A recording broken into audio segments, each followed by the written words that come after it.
Dance with me.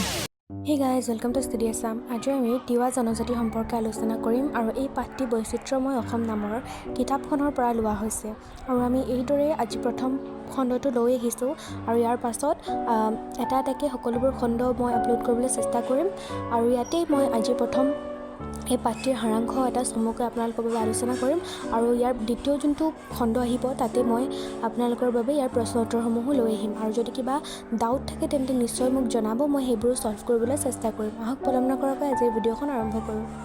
তিৱাসকল প্ৰাচীন কালৰে পৰা অসমত বাস কৰি অহা এটা নৃগোষ্ঠী। ভাষিক দিশৰ পৰা এওঁলোক ইণ্ডো-চীনৰ অন্তৰ্গত তিব্বত বৰ্মীয় ভাষাগোষ্ঠী পৰিয়ালৰ বৃহত্তৰ বড়ো শালৰ লোক। বৰ্তমান এই গোষ্ঠীৰ লোকসকল অসমৰ নগাঁও, মৰিগাঁও, কামৰূপ, কাৰ্বি আংলং, যোৰহাট, ধেমাজি, লখিমপুৰ, শদিয়া আৰু মেঘালয় ৰাজ্যৰ কিছু অংশত সিঁচৰিত হৈ আছে। তিৱাসকলক সূক্ষ্মভাৱে যদিও বা দাঁতিয়লীয়, পাহাৰীয়া আৰু থলুৱালী বুলি তিনিটা ভাগত ভাগ কৰা হয়, কিন্তু বৰ্তমান সময়ত পাহাৰীয়া আৰু ভৈয়ামীয়া হিচাপে দুটা ভাগতহে ভাগ কৰা হয়। ইতিহাসৰ পাতত তিৱাসকলৰ স্থান মন কৰিবলগীয়া। তিৱা বীৰ জোঙাল বলহু প্ৰাক-ঐতিহাসিক যুগৰ এজন কিংবদন্তিমূলক ৰজা। মধ্যযুগতো গোভা, নেলি, শলা চহৰকে ধৰি কেইবাখনো সৰু বৰ ৰাজ্য তেওঁলোকৰ নেতৃত্বত কপিলী উপত্যকাত স্থিতি লাভ কৰিছিল। তদুপৰি আহোম, ৰহা আৰু জাগি চকীৰ অধীনত পাঁচো ৰাজ্য আৰু সাতো ৰাজ্য বুলি 12খন সৰু ৰাজ্যকে ধৰি দমলা, দাণ্ডুৱা আদি ৰাজ্যৰ জন্ম হৈছিল। 1835 খ্ৰীষ্টাব্দত গোভা ৰজাই 3জন ব্ৰিটিছক ধৰি আনি কালি-গোসানীৰ আগত বলি দি ইংৰাজৰ ৰোষত পৰি ৰাজ্য হেৰুৱাব লগা হৈছিল। ভাৰতৰ স্বাধীনতা সংগ্ৰামত তিৱাসকলৰ বিশেষ অৱদান আছে। অসমৰ প্ৰথমটো কৃষক বিদ্ৰোহ ফুলগুৰি ধাৱাৰ জন্ম আৰু নেতৃত্ব দিছিল তিৱাসকলে। বিদ্ৰোহৰ অপৰাধত চুৱাভৰ লালুভকে ধৰি বহু লোকৰ প্ৰাণ যোৱাৰ উপৰিও 11জন লোক যাৱজ্জীৱন দ্বীপান্তৰিত হৈছিল। 42 গণ আন্দোলনত তিৱা জনজাতিৰ ব্যক্তি হেমৰাম পাটৰ শ্বহীদ হৈছিল।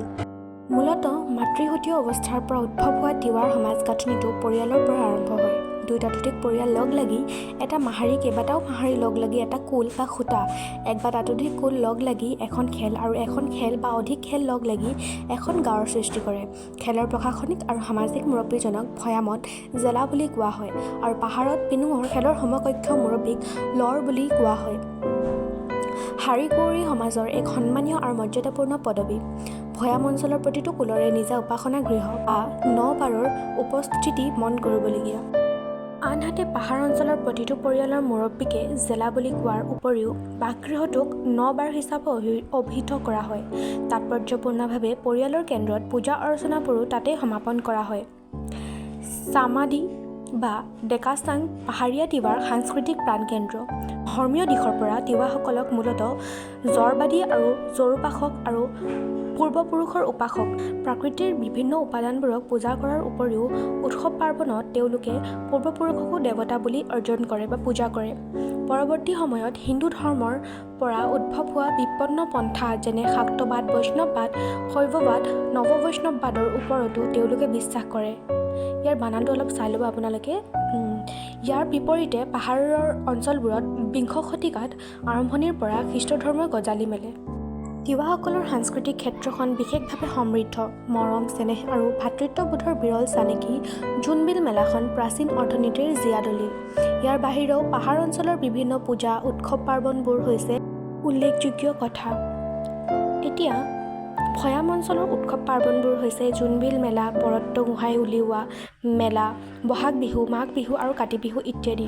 তিৱাসকলৰ কৰ্ম আৰু উৎসৱ পাৰ্বণবোৰত বিভিন্ন গীত, মাত, নৃত্য, বাদ্য জড়িত হৈ আছে। বিভিন্ন কৰ্ম, উৎসৱ পাৰ্বণ অনুযায়ী গ্ৰাম, ঢোল, বাৰ, গ্ৰাম খুজুৰা, গ্ৰাম পান্থাই, ডগৰ, পাতি ঢোল আদি চামৰাৰ বাদ্য, বাঁহৰ পাৰেৰে তৈয়াৰী ৰাফাং গ্ৰাম, থৰথৰক মুখেৰে ফুদি আঙুলি ব্যৱহাৰ কৰি বজোৱা পাংখি, বাঁহী, থোৰাং, মহৰ শিঙৰ পেঁপা, মহুৰি আৰু খায়াং ইত্যাদি বাদ্যযন্ত্ৰ পায়োভৰ তিৱাসকলৰ মাজত দেখা যায়।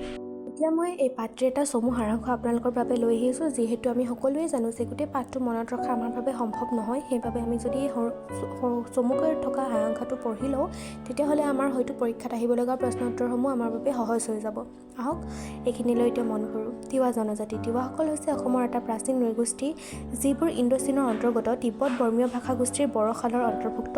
এই গোষ্ঠীৰ লোকসকলক অসমৰ বহু জিলাত লগতো মেঘালয়তো বিস্তৃত হৈ আছে। তেওঁলোকক সাধাৰণতে পাহাৰীয়া আৰু ভৈয়ামীয়া এই দুটা ভাগত ভাগ কৰা হয়।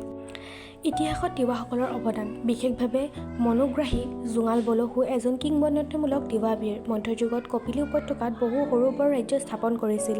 ইংৰাজৰ বিৰুদ্ধে গোভা ৰজাৰ প্ৰক্ৰিয়াই তেওঁলোকৰ ৰাজনৈতিক ক্ষয়ৰ সূচনা কৰে। ভাৰতৰ স্বাধীনতা আন্দোলনত তিৱাসকলৰ অৱদান বিশেষকৈ ফুলগুৰিত হোৱা বিদ্ৰোহ আৰু হেমৰাম পাটৰ সাহসিকতা উল্লেখযোগ্য। তিৱাসকলৰ সমাজ ব্যৱস্থা মাতৃসূত্ৰীয় আৰু পৰিয়াল ভিত্তিক। সমাজত জেলা, লৰ, শাৰী কুঁৱৰী আদি পদৰ উল্লেখ পোৱা যায়। সমাজৰ প্ৰতিটো গঠন কুল, খেল, গাঁও আদি একাকেৰে গঠিত। স্বকীয় বৈশিষ্ট্যপূৰ্ণ আকৰ্ষণীয় বিভিন্ন ফুল চানেকিযুক্ত বস্ত্ৰ তিৱাসকলে পৰিধান কৰে। ইয়াত উল্লেখিত আপোনালোকে সকলো ধৰণৰ পুৰুষ আৰু মহিলাই পৰিধান কৰা বস্ত্ৰৰ বিষয়ে এটা আভাস পাব। তাৰ পাছত আমিষভোজী তিৱাসকলৰ মেচাম আৰু মেচাম গাহৰিৰ মাংস প্ৰিয় খাদ্য। পৰম্পৰাগত পদ্ধতিৰে বিশেষভাৱে প্ৰস্তুত কৰি লৈ পান কৰা পানীবিধক তেওঁলোকে জা বোলে। ধৰ্মীয় বিশ্বাস মূলতঃ জড়োপাসক আৰু পূৰ্বপুৰুষ উপাসক। পাছত তেওঁলোক হিন্দু ধৰ্মৰ বিভিন্ন শাখাৰ লগত খ্ৰীষ্ট ধৰ্মতো বিশ্বাস স্থাপন কৰে, বিশেষকৈ পাহাৰ অঞ্চলত। সাংস্কৃতিক দিশ দৰাচলতে তিৱাসকলৰ সাংস্কৃতিক ক্ষেত্ৰত সমৃদ্ধ। জোনবিল মেলা, ছগ্ৰা, য়াংলি, বহাগ বিহু আদি উৎসৱ, নৃত্য, গীত, বাদ্যযন্ত্ৰ ইত্যাদি তেওঁলোক সাংস্কৃতিত গুৰুত্বপূৰ্ণ। পোচাক আভূষণ দৰ্শনীয় আৰু বৈচিত্ৰ্যপূৰ্ণ। পুৰুষে থানা, ফাগা ইত্যাদি আৰু মহিলাসকলে বিভিন্ন ধৰণৰ অলংকাৰ পিন্ধা দেখিবলৈ পোৱা যায়। আহাৰ আৰু ভাৰ তিৱাসকল মূলতঃ আমিষভোজী। কুকুৰা আৰু গাহৰিৰ মাংস প্ৰিয়, জা নামৰ পানীয় বিশেষ স্থান লাভ কৰিছে। এইদৰে তিৱা জনজাতিয়ে অসমৰ এক প্ৰাচীন, বৈচিত্ৰ্যময় আৰু ঐতিহ্যসম্পন্ন জনগোষ্ঠী। যিহেতু আজি প্ৰথম খণ্ডত আমি অকল পাঠটিৰ এটা চমু সাৰাংশই আলোচনা কৰিছোঁ, কিন্তু মই দ্বিতীয় পাঠত ইয়াৰ পাঠটিৰ সম্বন্ধিত সকলোবোৰ প্ৰশ্ন উত্তৰ লৈ আহিবলৈ চেষ্টা কৰিম। যদি এইখিনিত আপোনালোকৰ কিবা বুজিব লগা থাকে নিশ্চয় মোক কমেণ্ট ছেকশ্যনত জনাব। মই ইয়াৰ ছেকেণ্ড পাৰ্টত সেই সকলোবোৰ আপোনালোকৰ বাবে আলোচনা কৰি দিম। আৰু এই সকলোবোৰ বনাওঁতে যিহেতু আমাৰ বহুত সময়ৰ প্ৰয়োজন হয়, আপোনালোকৰ অলপ যদি মৰম দেখায় তেতিয়াহ'লে হয়তো আমাৰ আৰু মন যাব যে আমি আগলৈও ভাল ভাল ভিডিঅ' আৰু লৈ আহিম আপোনালোকৰ বাবে। আশা কৰিছোঁ আজি ভিডিঅ'খন আপোনালোকক সকলোকে ভাল লাগিছে, আৰু যদি ভাল লাগিছে তেন্তে লাইক, শ্বেয়াৰ, কমেণ্ট আৰু ছাবস্ক্ৰাইব কৰিবলৈ নাপাহৰিব। ভিডিঅ'টি শেষলৈ চোৱাৰ বাবে ধন্যবাদ।